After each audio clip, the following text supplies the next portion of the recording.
같이 신앙 고백하도록 하겠습니다. 주는 그리스도시요 살아계신 하나님의 아들이십니다. 우리 서로를 축복하겠습니다. 하나님의 약속을 기억합시다. 하나님의 약속을 기억합시다. 다시 한번 축복합니다. 하나님의 은혜를 생각합시다. 하나님의 은혜를 생각합시다. 저 여러분은 순례자로 하나님이 부르셔서 그 순례자의 길을 걸어가고 있습니다. 신앙생활은 어렵거나 복잡하지 않습니다. 하나님의 말씀 기억하는 게 신앙생활이고, 그 신앙생활 기억하면 하나님 분명히 뭐 하겠냐? 은혜 주시게 되어 있습니다. 그 은혜요 매일 받으시면 됩니다. 주신다는 게 왜 안 받습니까?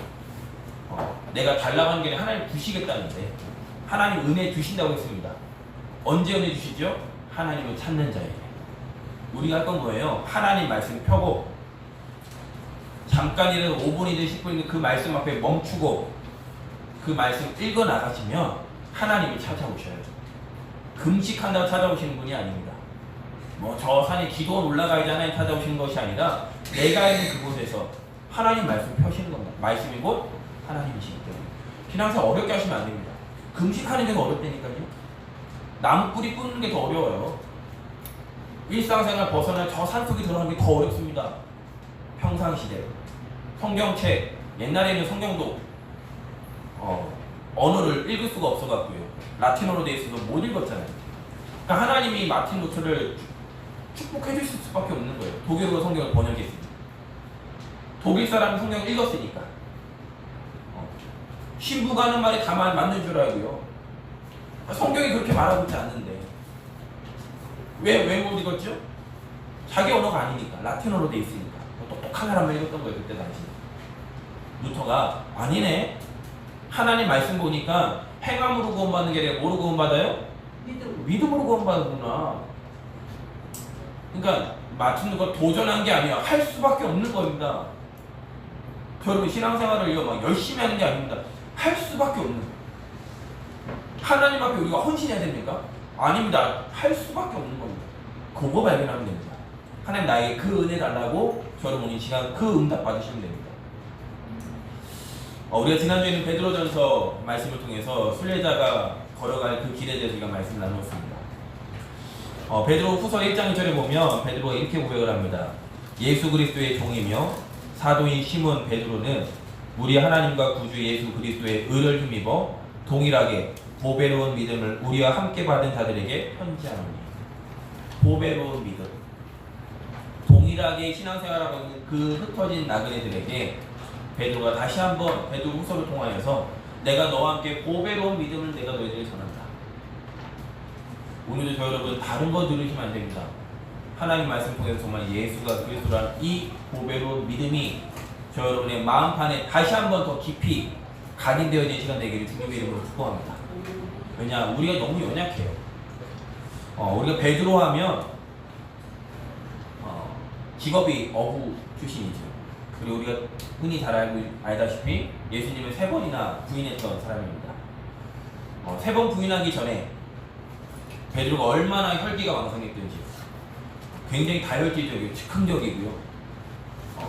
이렇게 뭘 하면은 그냥 바로 이렇게 손드는 친구 있고요. 그런 굉장히 사람이 이렇게 진취적인 사람이었어요. 근데 또 반대로 굉장히 많이 넘어졌지. 예수님이 물가로 알아. 예수님 베드로가요, 주님 바라보고 걷습니다. 물 위를요. 걷다가 뭘 보지요? 하도 딱 보니까 바로 물에 빠져버리고, 얼마나 잘 넘어지는지, 우리같이 저희들처럼 얼마나 잘 넘어졌던 사람인지.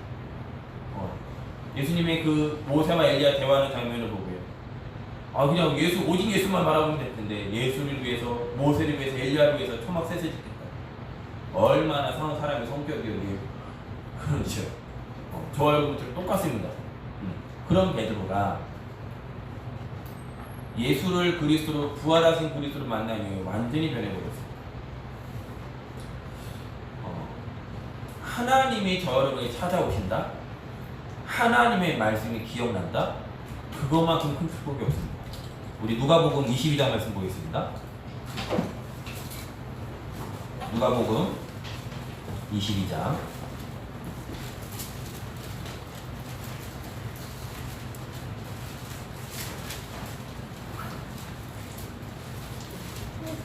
3 33절, 34절 베드로의 성격을 알 수 있는 장면입니다.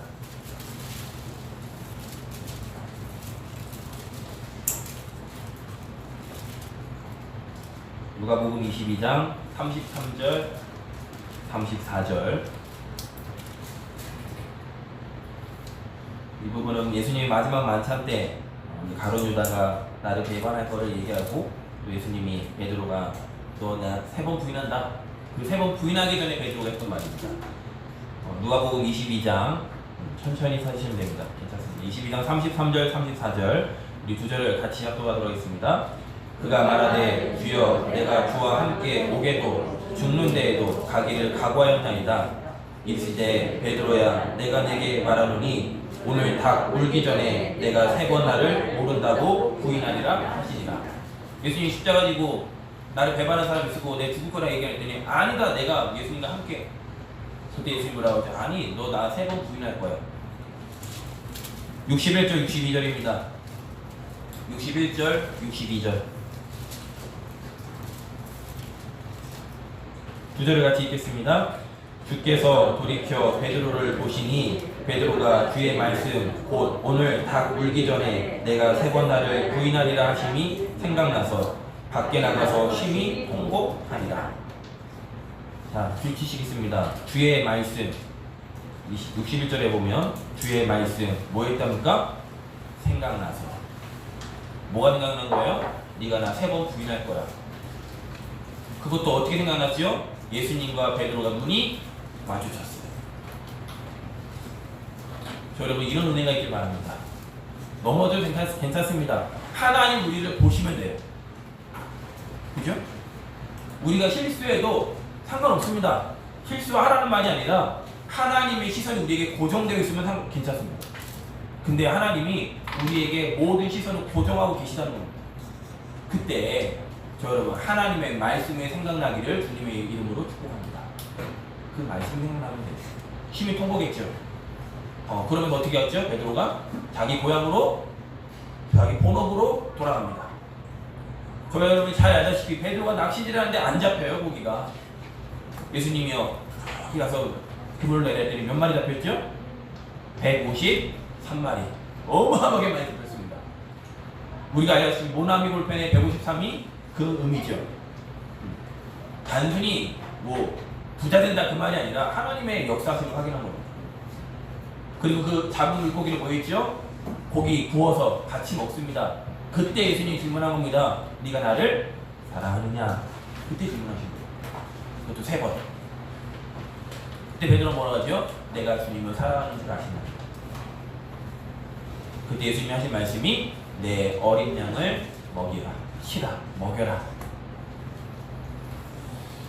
베드로전서는 지난주 말씀드렸듯이 로마 대화재 그 이후로 네로가 큰 박해가 있을 것을 베드로가 알고 AD 63년, 64년경에 기록한 책입니다. 어마어마한 고난이 있을 것이다. 하지만 그 고난 가운데 두려워하지 말아라. 예수가 그리스도로 십자가의 모든 것 끝냈음을 그 소망을 가져라. 그리고 우리를 죄에서 죽으시고 십자가의 모든 일을 그리스도의 일을 마치신 그 주님은 하늘 올라가신과 동시에 다시 오실 것이기에 그 역사를 기다려라. 그 말씀을 붙잡고 흩어져 있던 나그네들, 순례자들이 베드로의 그 말씀 붙잡고 기다리고 있었던 겁니다. 근데 이때 당시에 예수님이 빨리 올 줄 알았어요. 왜냐면 세계관이 이렇게 지구가 큰 줄 몰랐어요. 그때 당시 세계관은 저기 바다 가면 뭐가 있을 줄 알았죠? 낭떠러지 물이 떨어질 줄 알았어요. 지구가 둥글다는 생각을 할 수가 없었어요. 그런 세계관이었기 때문에. 근데 그때 당시 로마를 정복한 이 나라들, 그 나라들이 복음되어지면 전해지면 하나님이 곧 예수님이 다시 오실 줄 알았어요. 그걸 믿고 그 많은 수많은 박해와 핍박을 견딘 겁니다. 세월이 거의 약 3년이 지납니다. 우리가 3년이라는 시간 동안에 정말 하나님의 말씀, 과학을 뛰어넘은 초과학적인 하나님의 말씀을 정확하게 믿지 아니하면 한겨웁니다. 교회 안에 베드로 전서는 외부적으로 로마가 핍박을 당했다면 베드로 후서는 내부적으로 안에서 이단들이 일어나요. 예수 부활 없다. 심지어 천사 숭배하고 부활도 없고 죽음 뭐 천국도 없고 이런 안에 교회 안에 이런 이단들이 막 일어나기 시작하는 거예요. 그때 기록한 것이 베드로후서입니다.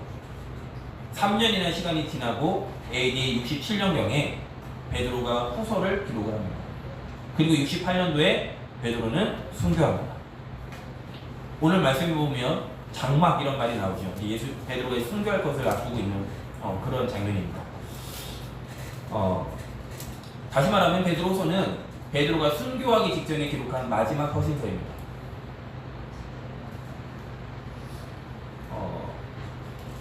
우리가 죽을 때를 안다는 거는요, 그것도 하나님의 은혜인 것 같아요. 저희 아버지 보니까 알겠더라고요. 저희 아버지가 보니까 제가 보기에는 진짜 아버지 뭐 건강해 보이셨거든요. 정말 건강해 보이셨고 뭐 마지막 소천하시기 전날에도 장난치셨으니까요. 뭐 목사님들 노예 목사님들이 아니야 뭐 이런 싫으신 거 가셨거든요. 그러니까 의사분들은 준비해라 이렇게 얘기하셔서 이제 급하게 이제 노예 목사님들 장로님들 오셔갖고 이제 인사하고 나가시면서 저한테 했던 말이 아니라고.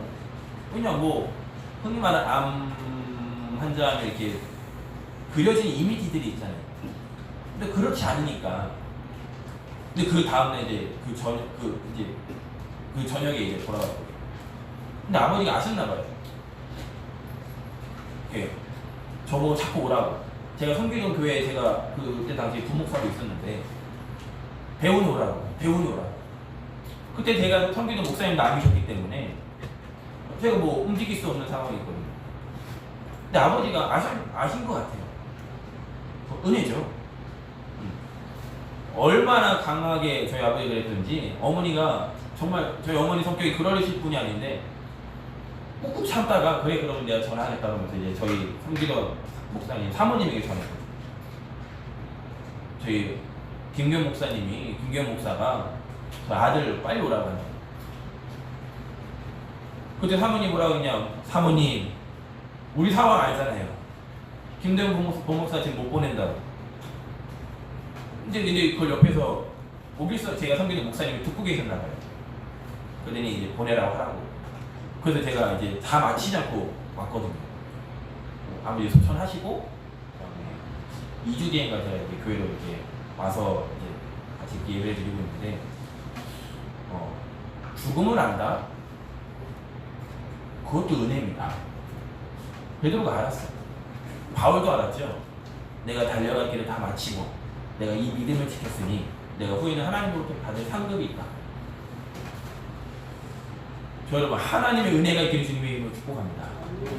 은혜 받으셔요. 하나님 우리를 저 여러분을 반드시 쓰실 겁니다. 천국은 이미 보장받은 그 천국에 대해서 두려워하지 마시고요. 뭐 걱정할 것도 없고요. 이미 천국 보장받았어요. 추우신가요, 가겠어요? 생명책에 여러분의 이름 딱 지금 기록되어 있습니다. 걱정하지 마시고 우리는 죽으면 천국 가니까 살아서 뭐 할 겁니까? 하나님 일 하다 가실 거예요. 그거 발견하시면 됩니다. 그거. 오늘 예배를 통해서 우리가 돼서 하나님께 질문해야 됩니다. 정말로 나는 예수로 충분한가? 나는 정말 예수로 충분한가? 우리 본문 다시 돌아가서요. 베드로후서 1장 12절에서 15절 말씀을 우리 다시 한번 읽어보도록 하겠습니다. 베드로후서 1장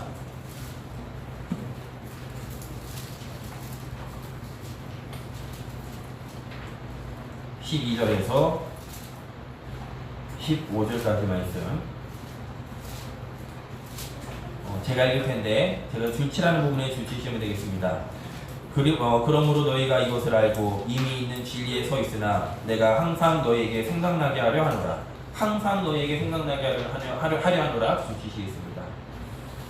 내가 이 장막에 있을 동안에 너희를 일깨워 줄치십니다. 생각나게 함이 옳은 줄 여기노니 이는 우리 주 예수 그리스도께서 내게 지시하신 것 같이 나도 나의 장막을 벗어날 것이 임박한 줄을 압니다.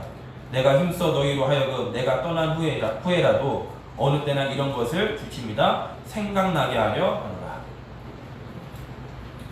오늘 베드로가 12절 15절 말씀 본문에 생각나게 한다는 말을 3번이나 기록을 합니다. 그 생각나게 하기 위해서 생각나게 한다는 그 말의 전제 조건에 있어서는 베드로가 뭐라고 하죠? 내가 장막이 있을 동안에 15절에 내가 떠난 후에 베드로가 이제 곧 내가 죽게 될 것을 이제 알고 있는 거예요. 저 여러분 신앙생활하는 데 있어서 저 여러분은 목사 따라가면 안 됩니다. 교회 분위기 따라가도 안 됩니다. 저 여러분 못 따라가야 돼요? 말씀 따라가요. 베드로가 순교를 앞두고 다시 한번 흩어져 있는 나그네들에게 우리 흔히 말하는 어린 양을 먹이라는 그 어린 양이 어린 렘넌트도 얘기하겠지만 베드로 전후서를 읽어보면 누굴 얘기하죠? 흩어진 나그네들 얘기합니다. 저와 여러분을 얘기합니다. 흩어져 있는 많은 성도들, 그 핍박을 피해서 많이 흩어져 있는 그들에게 너는 먹여라. 무엇을? 말씀을 먹여라. 이런저런 환란과 문제 속에 사람들이 교회 안에 이단들이 일어나는 그때에 너는 말씀을 먹어라. 하나님의 말씀은 거울이기 때문에 하나님의 말씀을 통해서 우리는 나를 비춰가요. 하나님의 말씀은 기도입니다. 내가 지금 가는 길을 정확하게 가고 있는가? 무엇을 통해 확인하지요? 하나님 말씀을 통해 확인하는 거죠. 그러니까 사도행전 1장 8절에 오직 성령이 너희에게 임하신 너희가 권능을 받고 예루살렘과 온 유대와 사마리아와 땅끝까지 이르러 내 증인이 되겠다. 그러니까 그때 당시 세계관이 이해가 되는 거예요. 땅끝이 로마로만 갔습니다. 그러니까 바울은 어디까지 가기 원했죠? 서바나, 스페인까지.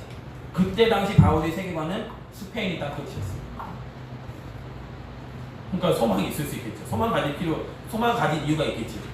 사마리아, 유대도, 사마리아 땅도, 그러면 땅끝 로마의 복음이 일어나니까, 이제 곧 예수가 오시겠지. 다시 오시겠지. 우리는 정확한 기도를 갖고 있습니다. 237개 나라, 이 땅에 이 복음 증거된 이후에 끝이 옵니다. 거기에 우리의 모든 우리의 모든 만남, 우리의 모든 달란트, 우리의 생, 거기에 초점 맞추시면 됩니다. 거기에 초점 맞추시면 됩니다. 그때 당시에는 로마, 이게 땅끝이었어요. 거기에 초점 맞춘 겁니다. 저 여러분은요, 하나님 얼마나 저 여러분에게 축복하셨습니까?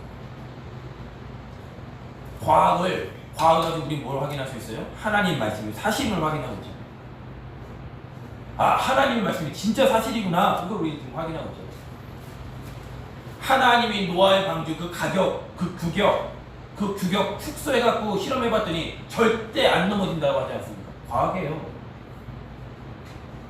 그 수많은 홍수 피해 속에서도 노아의 방주 안 넘어졌습니다. 뭐대로 지었더니 하나님의 말씀대로 지었더니. 그걸 모르고 지금 확인하고 있어요? 과학으로 우리가 지금 확인하고 있어요. 우리는 세계복음화 이후에 모든 민족의 이 복음 증거된 이후에 끝이 온다고 분명히 예수님 말씀하셨잖아요. 이 모든 민족이 몇 개예요? 나라가 237개 나라예요. 민족으로 하면 정확히 할 수 없지만 나라로 하면 237개 나라예요. 이 나라에 하나님의 소원은 이 복음이 증거되는 거예요. 그리고 우리는 생각해요. 하나님의 말씀을 늘 생각해요. 우리가 신앙생활 하다 보면 의식주 문제 해결하면 하나님 잘 섬길 것 같습니다. 그렇게 많이들 착각을 합니다. 내가 먹는 거, 입는 거, 내가 생활하는 거, 내가 이거 하나님 나 이것만 보장해 주시면 나 하나님 잘 섬길 수 있을 것 같습니다. 그렇게 많이들 착각을 해요. 우리 신명기 8장 말씀 보도록 하겠습니다.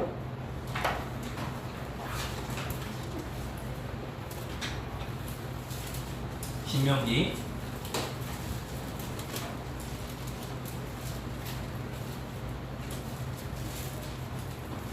8장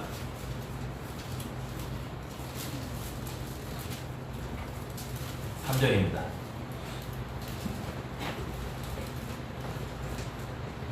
신명기 8장 3절 말씀 같이 우리 합독하도록 하겠습니다.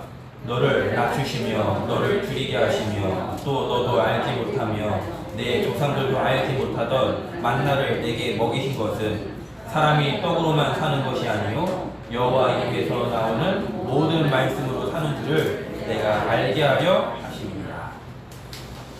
하나님이여 만나 먹이시면서 갑자기 뜬금없이 사람이 떡으로만 살 것이 아니요 하나님의 말씀으로 살아야 된다. 이 말씀을 신명기 8장 통해 말씀하십니다.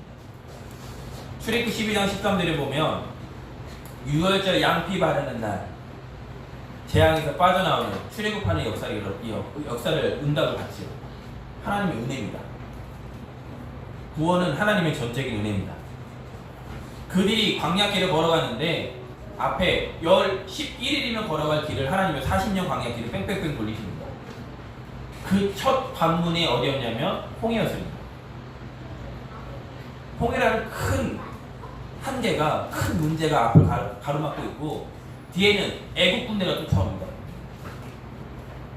그때 뭘 보죠? 하나님의 기적을 확인했습니다. 얼마나 불신앙하든지요. 그때 모세가 너희는 가만히 있어라. 하나님 하시는 것 봐라. 홍해를 가르는데 마른 땅같이 걸었다고 성경에 기록합니다. 그 길을 걸어갔습니다. 출애굽 15장에 보면 이스라엘 민족이 하나님 앞에 찬양합니다. 하나님은 위대하시다. 하나님은 한 분밖에 없시다. 하나님 우리의 주이시다. 막 찬양을 합니다. 근데 15장 24절에 보면 마실 것이 없어서 뭐하느냐? 불신앙합니다. 원망합니다. 하나님의 은혜로 구원받았고 하나님의 기적도 체험했는데 마실 게 없다고 불신앙합니다. 16장 3절에 보면 이렇게 얘기합니다. 내가 고기를 가마 곁에 앉아서 먹었는데 내가 애굽에서는 종살이 하는 주제에 내가 떡 많이 먹었는데 그거 그리워해요. 그때 하나님이 출애굽 16장 35절에 이렇게 얘기합니다. 사람이 사는 땅에 이르기까지 이스라엘 자손이 40년 동안 만나를 먹었으니 곧 가나안 땅 접경에 이르기까지 그들이 만나를 먹었더라. 낮에는 만나를, 밤에는 매출하기를, 아니죠. 낮에는 매출하기를, 밤에는 만나를 하나님이요 매일 40년 주야로 먹이셨습니다. 이거만큼 큰 기적 어디 있습니까? 근데 우리가 알다시피 이스라엘 민족이 잘 믿었습니까? 하나님을? 만나를 그렇게 먹었는데, 매출하기를 그렇게 먹었는데, 고기 냄새가 입에서 신물이 날 정도로 그렇게 먹었는데 하나님 잘 섬겼습니까? 하나님 잘 섬겼어요. 의식주 문제 해결한다고 믿는 게 아닙니다. 심지어 우리 신명기 29장입니다. 29장으로 넘어가 볼게요.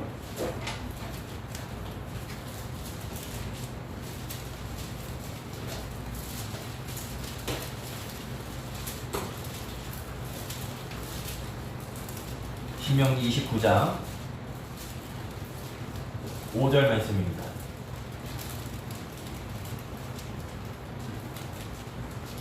제가 읽을 텐데 같이 눈으로 확인해 보시기 바랍니다. 신명기 29장 5절 말씀입니다. 주께서 40년 동안 너희를 광야에서 인도하게 하셨거니와 너희 몸에 옷이 낡아지지 아니하였고 너희 발에 신이 헤어지지 아니하였습니다. 아침에는 고기 먹여, 저녁에는 만나는 이게 뭐야? 라는 뜻이에요. 만나라는 뜻이.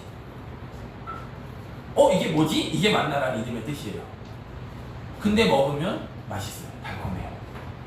그 만나를 40년 동안 먹이시고 옷도 해지지 않고 신발도 달지 않고 얼마나 기적을 확인하면 하나님이 잘 믿겠습니까?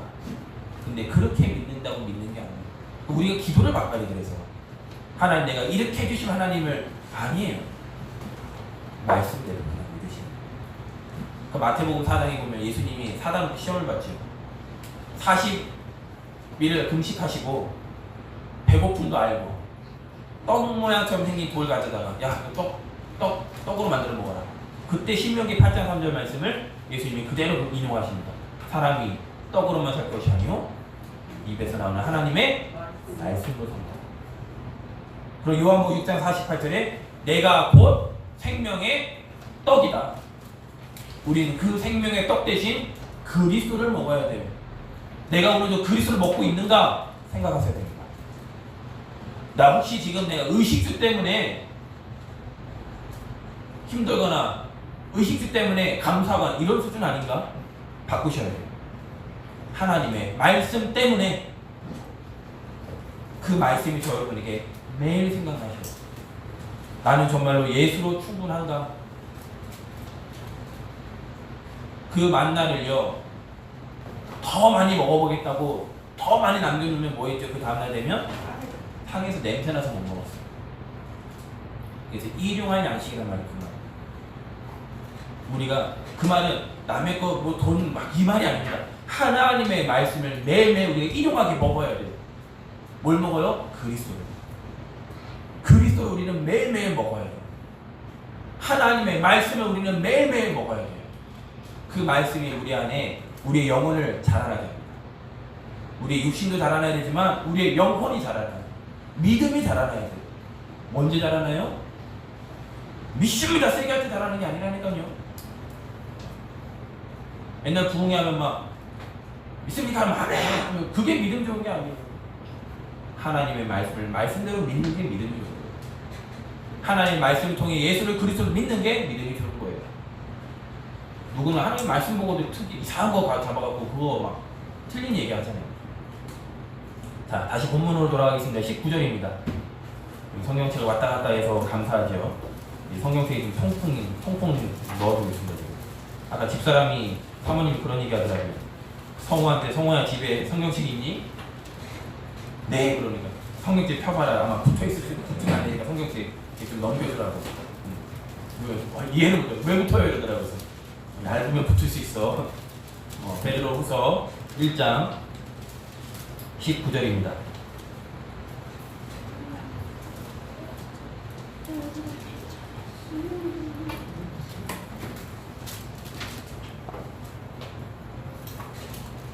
베드로후서 1장 19절 말씀 우리 같이 합독하도록 하겠습니다.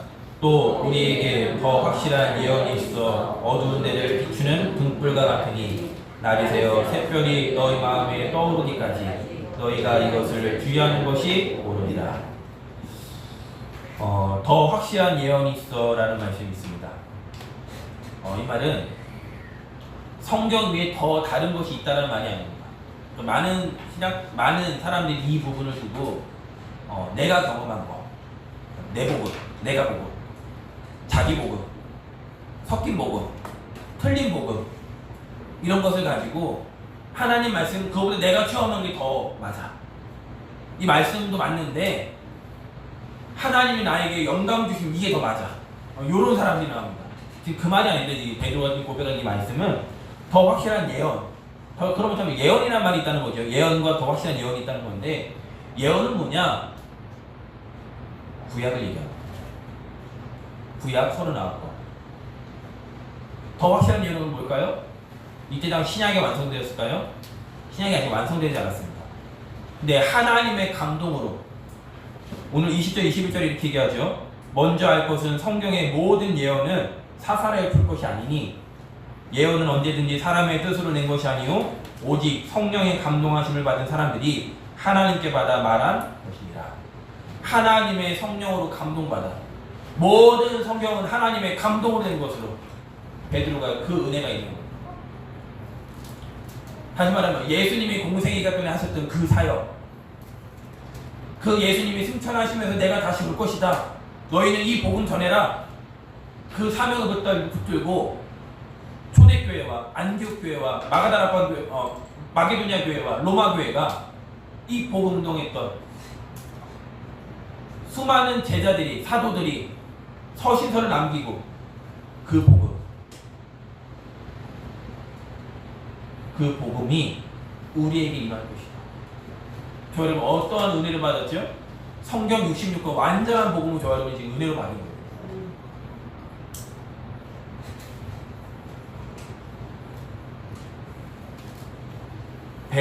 성경에 더 특별한 거 많이 알아야 되는 그 말은 아닙니다. 우리가 성경을 통해서 그리스도를 발견하는 거죠. 바울 시대에는요, 바울이 보낸 서신서 가지고도 구원받았습니다. 근데 저 여러분은요, 성경 66권을 하나님 우리에게 주셨어요. 이 성경 66권이 지금까지 우리에게 오기까지 얼마나 많은 비하인드 스토리가 있는 줄 아십니까? 여기 안에 뭐 없앤다, 뭐 더 넣자, 어마어마한 일들이 있었는데 하나님이요 정확하게 니케아 공회의를 통해서 정확하게 하나님 말씀을 딱 구분하셨어요. 그 말씀을 지금까지 우리에게 하나님 보존케 하셨어요. 우리는 하나님의 말씀이면 충분해요. 그 말씀이 뭘 얘기하느냐? 예수 외에 더 필요한 것이 없다라는 걸 얘기합니다. 우리가 하나님 말씀 읽으면서 내 경험은 자꾸 여기다 집어넣으면 안 됩니다. 내가 생각하는 거, 오늘 말씀하잖아요. 사사로이 말씀을 풀이하지 말잖아요. 근데 자꾸 우리가 그 안에 우리의 사실을 자꾸 넣습니다. 우리의 경험을 거기에 자꾸 넣습니다. 내 생각을 거기에다 넣습니다. 내 바램을 이 말씀 안에 넣어요. 그러면 안 돼요. 다시 말씀드립니다. 말씀은 말씀대로 믿는 거예요. 아니, 성철 스님도 사는 산이요 물은 물이래 이렇게 얘기하는데 산은요 이러면 산은 뭐 그렇게 말할 거 없어요. 산은 산이다 이렇게 얘기하면 되는 거예요. 아, 성철도 그래. 성철 스님이란 말도 붙이고 싶지 않은데 성철 스님도 그런 말을 하는데 여러분은 하나님 말씀을 말씀대로 믿으시면 되는 거예요. 단 우리는 기준을 갖고 있죠. 그 말씀이 곧 그리스도를 말하고 있다는 거예요. 다시 19절에 보면 이렇게 얘기하죠. 또 우리에게 더 확실한 예언이 있어 어두운 데를 비추는 등불과 같으니 날이 새어 샛별이 너희 마음에 떠오르기까지. 이 샛별이 누구냐? 예수 그리스도를 말합니다. 그냥 믿으면 안 되잖아요. 우리가 이단들 만나면 정확히 말해야 될 거 아닙니까? 우리 요한계시록 2장입니다. 요한계시록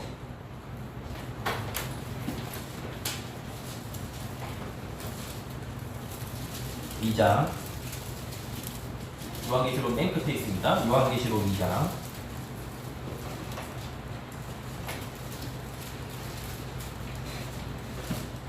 25절에서 28절 말씀.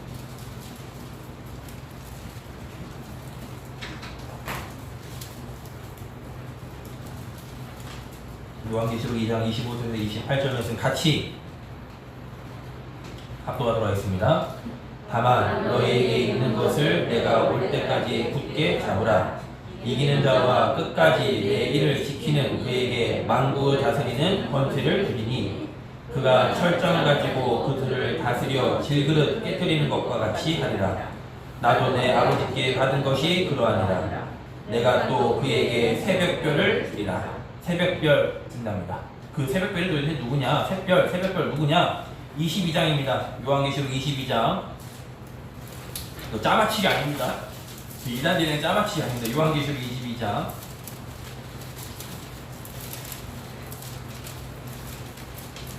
16절입니다.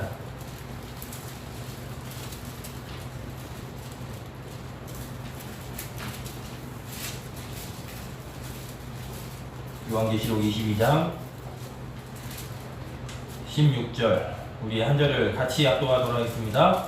나 예수는 교회들을 위하여 내 사자를 보내어 이것들을 너희에게 증언하게 하였노라. 나는 다윗의 뿌리요 자손이니 곧 광명한 새벽별이라 하시더라. 예수 그리스도는 새벽별. 다시 말하면 새벽별 이게 단어가 중요한 게 아니라 중요한 건 예수 그리스도.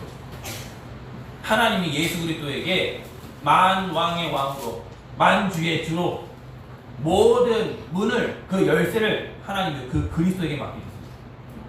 우리는 그리스도 언약 붙잡을 때 그리스도 이름을 부를 때 우리에게 부족함이 없어요. 충분하게 됩니다. 더 필요한 거 있으십니까? 그리스도 외에 더 필요한 거 있으십니까? 하늘과 땅의 모든 권세를 가진 그 주님의 이름을 하나님 우리에게 주셨는데 더 필요한 게 있으십니까? 그분이 십자가에서 모든 문제 끝내시고 다 끝냈는데 자꾸 우리는 더 바랄 게 있습니까? 없습니다. 끝냈습니다. 우리가 바랄 거는 딱 하나, 그 예수가 나에게 충분하게 충만하게 임하게 하여 주옵소서. 결론입니다. 우리 세 군데를 하나님 말씀 보고 마치도록 하겠습니다. 창세기 41장입니다. 창세기 41장 38절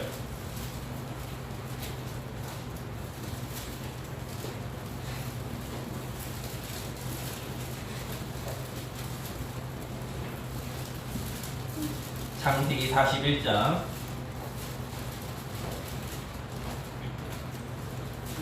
38절 말씀 같이 합독하도록 하겠습니다. 바로가 그의 신하들에게 이르되 이와 같이 하나님의 영에 감동된 사람을 우리가 어찌 찾을 수 있으리요? 하고 요셉이 다른 관관입니다. 늘 하나님의 말씀 언약을 생각한 겁니다. 창세기 37장에 개꿈이 아니에요. 하나님의 언약입니다. 아브라함부터 주셨던 그 언약을 하나님이 요셉에게 꿈으로 보여주신 거예요.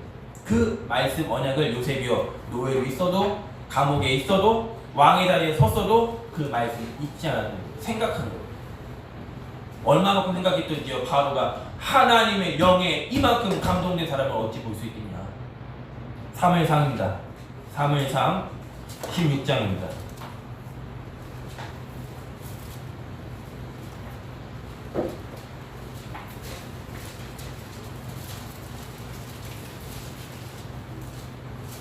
사무엘상 16장 13절입니다.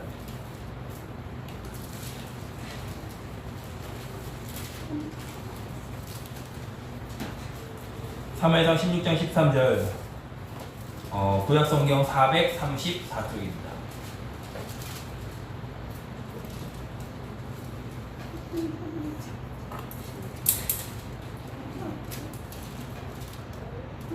사무엘상 16장 13절 말씀 같이 합독하겠습니다. 사무엘이 기름 꿀병을 가져다가 그의 형제 중에서 그에게 부었더니 이날 이후로 다윗이 여호와의 영에게 크게 감동되니라. 사무엘이 떠나서 라마로 가니라. 다윗이 받은 답이 뭐냐? 여호와의 영에게 크게 감동되어진. 하나님의 영에 이만큼 감동된 사람을 본 적이 없다라고 바로가 고백했던 것처럼 그 비밀은 뭐예요? 성령으로 충만하겠다. 성령 충만이 게 단순히 기름 부은 겁니까? 아닙니다. 하나님의 말씀을 완전히 기억한 거예요. 하나님의 말씀을 완전히 붙잡은 거예요. 그 말씀 붙잡고 현장 나가셔야 됩니다. 이 말씀의 은혜를 먼저 받고 다윗이 어디로 가요? 골리앗 현장을 하나님 보내세요. 너는 칼과 창과 탄창으로 내게 나왔지만 나는 너가 목욕하는 만군의 여호와의 이름으로 나왔다. 세상에 어떻게 나갈 것입니까? 스펙 가지고 나가시면 됩니까? 정말로 내 경험 가지고 세상 나가면 싸울 수 있겠습니까? 못 싸울 텐데요. 너무 커요, 세상에. 골리앗이 너무 커요. 그 싸움 잘하는 그토록 다윗 죽이려고 했던 사울왕이요 못 나갔어요. 얼마나 많은 혜택을 주겠다라고 얘기를 했는데도 못 나갔어요. 왜요? 너무 크니까. 여러분 세상이 그만큼 커요. 어떻게 나가시겠습니까? 무엇으로 나가시겠습니까? 그냥 견디면 됩니까? 그냥 참고 있으면 됩니까? 오직 예수를 생각하시면 저 여러분에게 주님의 이름으로 축복합니다. 그 말씀이 저 여러분에게 충만해져요. 그냥 말씀 지나가는 말씀이 아니라 그 말씀이 저 여러분에게 검이 되어야 되고 그 말씀이 저 여러분에게 언약으로 붙잡혀져서 그 말씀 가지고 현장에 나가셔야 돼요. 그래서 저 여러분 내일부터 시작되는 그 하루하루가 저 여러분의 기대가 돼야 돼요. 그 하루를 시작할 때 그냥 아침에 꾸역꾸역 일어나 나가는 게 아니라 하나님의 말씀에 감동되어져서. 마지막 문제 더 찾아봅니다. 사도행전 13장입니다.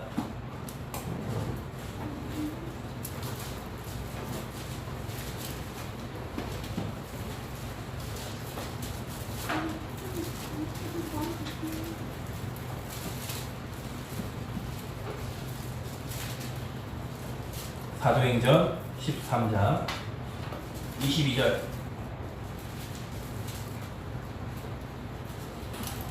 줄쳐 있어야 합니다.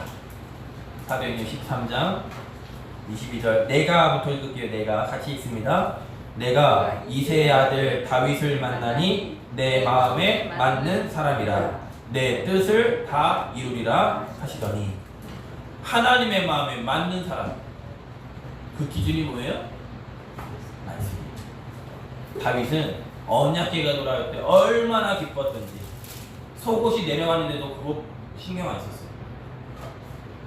그만 하나님의 말씀에만 오직 집중했던 거예요. 근데 내가 쓰임받으려 하는 게 아니라 하나님 뭐라고요? 하나님이 내 뜻을 다 이루겠다. 하나님이 저 여러분의 뜻을 하나님이 이루셔야지. 저 여러분 다윗처럼 왕의 자리에 가면 하나님 쓰십니까?